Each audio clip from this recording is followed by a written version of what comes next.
Student, आज हम worksheet number 98 subject science जो कि 25 फेब के लिए आई है उसको करेंगे। इसमें हमें वर्क और एनर्जी के बारे में डिस्कस करना है।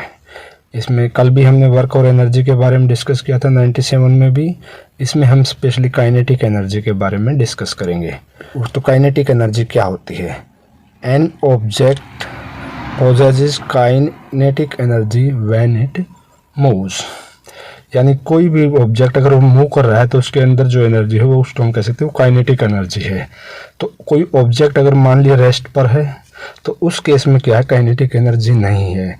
An object at rest does not possess kinetic energy. तो एग्जाम्पल क्या होंगे काइनेटिक एनर्जी के? तो running water, moving car, rolling stone, यानी जो मूवमेंट में हो। तो काइनेटिक एनर्जी की डेफिनेशन क्या होगी? Kinetic energy of an object is defined as the energy possessed by the object by virtue of its motion, यानी due to its motion।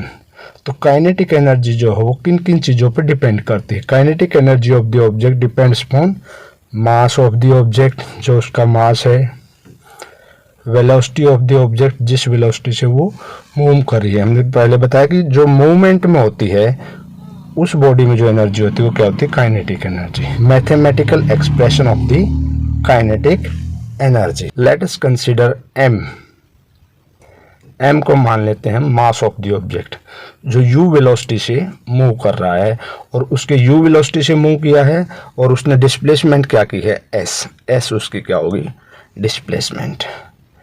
अब लेट ए फोर्स, अब मूव कर रहा है तो इसका मतलब उसके ऊपर फोर्स भी लगी हुई है। मान लिया अब इसके ऊपर एक फोर्स भी लगी हुई है और जिससे इसकी वेलोसिटी चेंज होकर v हो गई है। वेलोसिटी चेंज हुई है तो एक्सेलरेशन भी है। Let a force acting on it and produces an acceleration a to increase the velocity to v। तो वर्क डन क्या होगा हमारा? वर्क डन क्या होता है? फोर्स तो हमारी क्या है इसके ऊपर? F है। डिस्प्लेसमेंट आई वो क्या आई? S। तो फोर्स इंटू S। ठीक है बच्चों।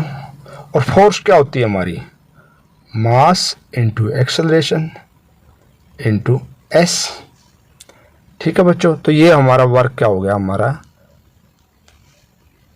W equal to MAS।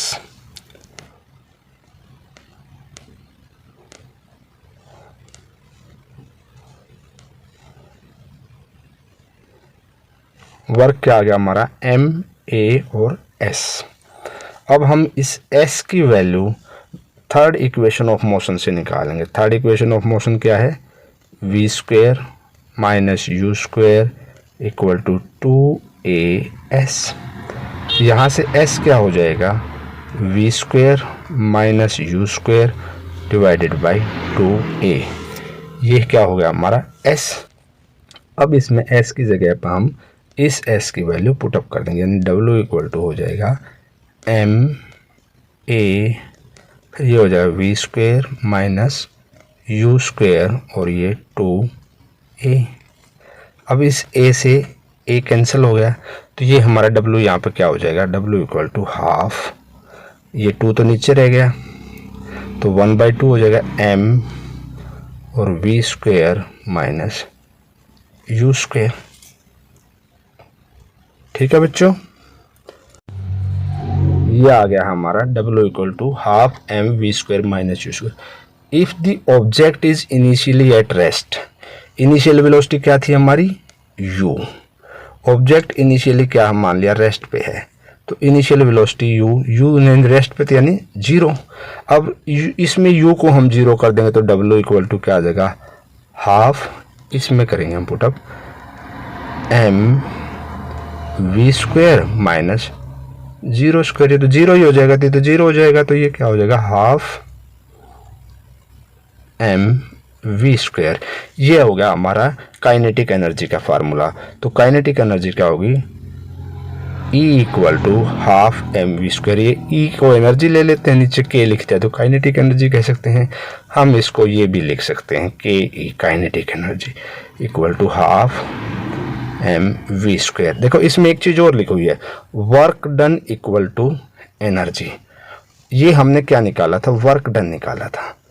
और वर्क डन क्या है, जब कोई बॉडी हमारी मूव करती है तब उसमें एनर्जी होती है, और मूव कर रही है तो इसका मतलब उसके ऊपर कोई फोर्स लगी हुई है जिससे उसके अंदर मूवमेंट आई है, डिस्प्लेसमेंट हुई है, तो वो फोर्स उसके ऊपर क्या कर रही है, वर्क कर रही है।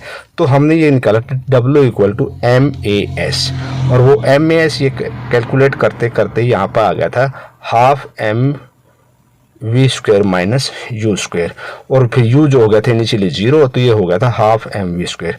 तो वर्क डन क्या है, एनर्जी है, यानी किसी बॉडी पे जो फोर्स लगी है उससे जो वर्क हुआ है वो क्या है हमारा, एनर्जी कहलाएगा वो वर्क डन। तो एनर्जी क्या हो जाएगी हमारी, और मूवमेंट से जो एनर्जी है तो वो क्या होती है, काइनेटिक एनर्जी। तो काइनेटिक एनर्जी क्या हो जाएगी, half M we square. Kinetic energy of an object of mass m moving with velocity 7 meter per second is 25 joule. What will be its kinetic energy when its velocity is doubled? इसकी velocity को अगर हम double कर दें तो इसकी kinetic energy क्या होगी। तो इसमें देखो मास दे रखा है m, यानी हमें m निकालना पड़ेगा। velocity तो हमारी v तो हो गया 7, और kinetic energy क्या होगी 25। kinetic energy का फार्मूला क्या है, हाफ एम वी स्क्वायर। अब काइनेटिक एनर्जी दे रखे हमारी 25 जूल, तो इस फार्मूले में पुट करेंगे तो 25 इक्वल टू हाफ एम, और वी क्या है 7 का स्क्वायर। तो इससे हमारा क्या आ जाएगा 25, तो ये एज इट इज़ हो जाएगा, इधर हो जाएगा हमारा हाफ एम, और ये 7 का स्क्वायर होगा 49। इस 2 को इधर ले आएंगे तो ये इधर क्या हो जाएगा 50 इक्वल टू, और ये 49 और ये m 49 m। तो m इक्वल टू क्या हो जाएगा हमारा, ये m निकालेंगे तो ये 49 क्या आ जाएगा, इस 50 के नीचे आ जाएगा।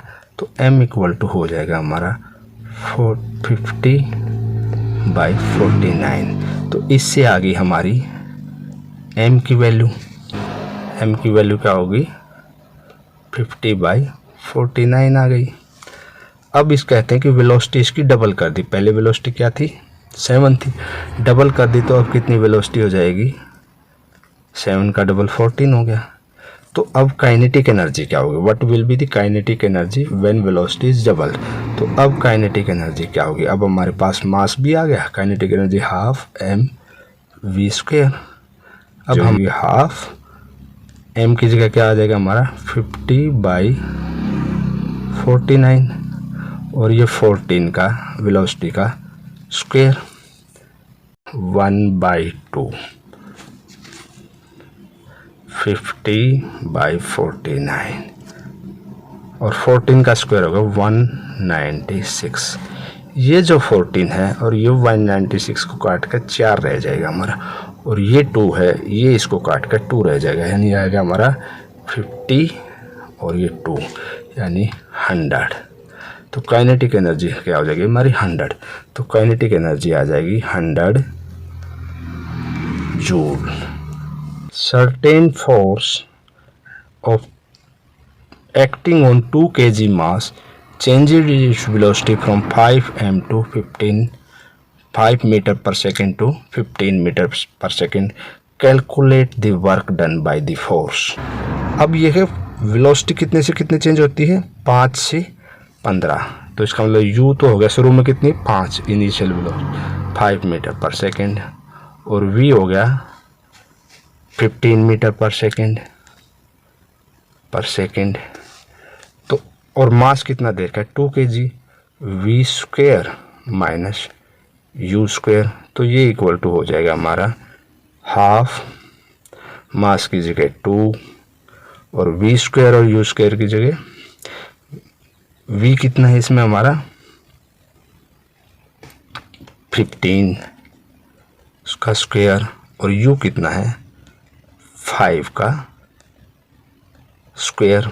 ठीक है बच्चों, ये 2 से 2 कट जाएगा तो हमारा यहाँ पे रह जाएगा 15 का स्क्वायर माइनस 5 का स्क्वायर। 15 का स्क्वायर आता है 225 और 5 का स्क्वायर होता है 25। तो ये 225 में से 25 गया, ये बच जाएगा हमारा 200। ये क्या हमारा वर्क डन, और वर्क डन को किससे करते हैं, जूल।